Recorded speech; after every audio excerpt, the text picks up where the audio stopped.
Welcome back to Open Line. Our discussion tonight is, does Nashville need a community oversight board? Community Oversight Now is an organization that believes we do.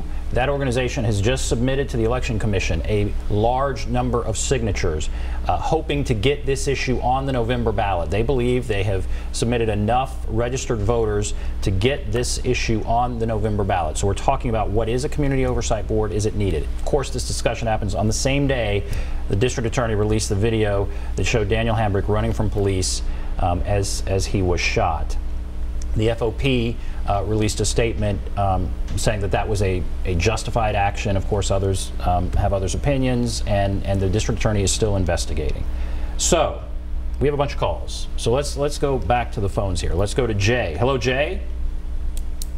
Yes. Go right ahead. I'm a Nashvilleian, and I just think first we need cameras on these officers, and after the cameras, I feel that's what these young ladies saying, the oversight, they give them something to do. I'm all in for oversight because it is people out here that need help, that don't understand, and we can't go to the police and the police is wanting us, you know. And I just think what the young ladies is saying, I agree. I feel sorry for the guy's family that happened in Joe Johnson. My condolences go out to them. And I just think God got the last say so. So you're saying body cams. There's another comment here on Facebook from Conjure Harris. That comment is, we don't need an oversight board, but we do need body cameras. Of course, last caller there said we need body cams and the oversight board. What about the issue of body cameras? Well, you know, we had 6 demands last year, as I referred to initially after Jacquees was killed.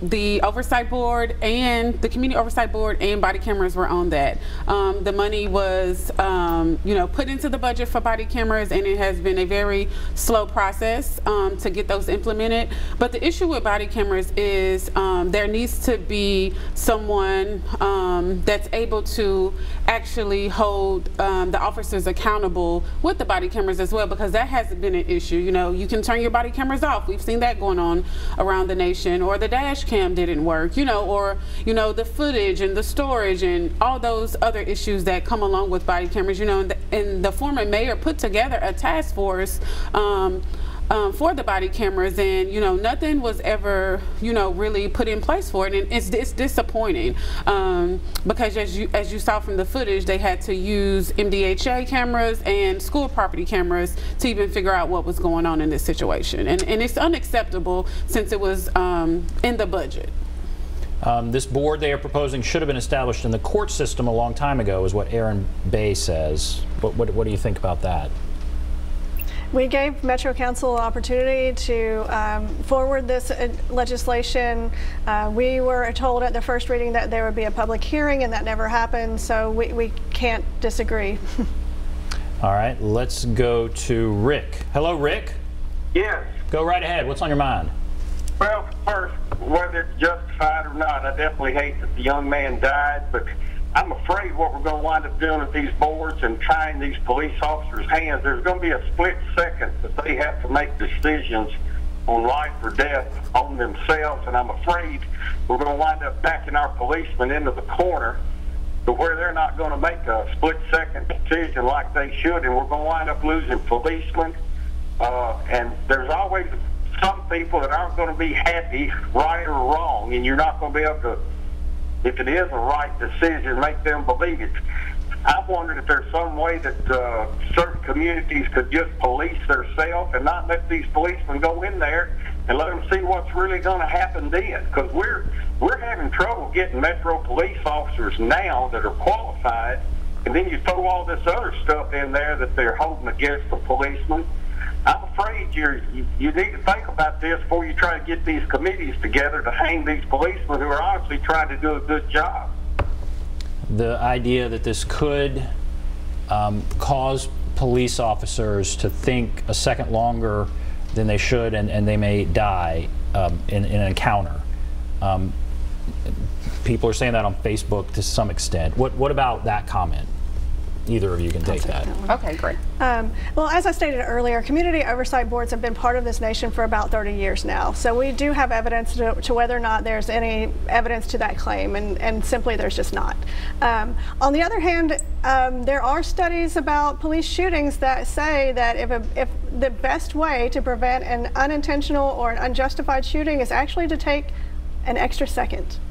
So if that's what the result of understanding that the consequences will actually be applied, then perhaps that's the best thing to happen. There is already internal investigation, so this is actually not anything outside of what already exists. It's just independently run. So again, it's not a change in any type of discipline that they would receive. It's just actually making sure that it's implemented evenly across the board. And it's not about hanging the officers either. It's about accountability and transparency. That's what this Community Oversight Board is all about. And we believe that the only way we can truly get accountability and transparency is to have someone in a board that's independent of the current police department. They have to make very difficult decisions, right? And so do you feel confident? I think the police department, there might be some in the police department who say, police officers understand the difficult decisions that have to be made, and maybe nobody else could understand that, and that's why it's best to have police officers making a determination as to whether this was appropriate or this was not appropriate. Do you feel like the board could appropriately make those sort of determinations? I think they absolutely can. You know, you have, restaurants who have to be accountable. You have the school board and MNPS that has to be accountable. You have to be accountable to someone being, I mean, these are regular structures for anyone else who is employed and working for some type of organization or employment anywhere that you go. So I wouldn't say that it's difficult or should be unreasonable to ask for accountability and transparency. Let's go to Tim before I go to break. Tim, are you there?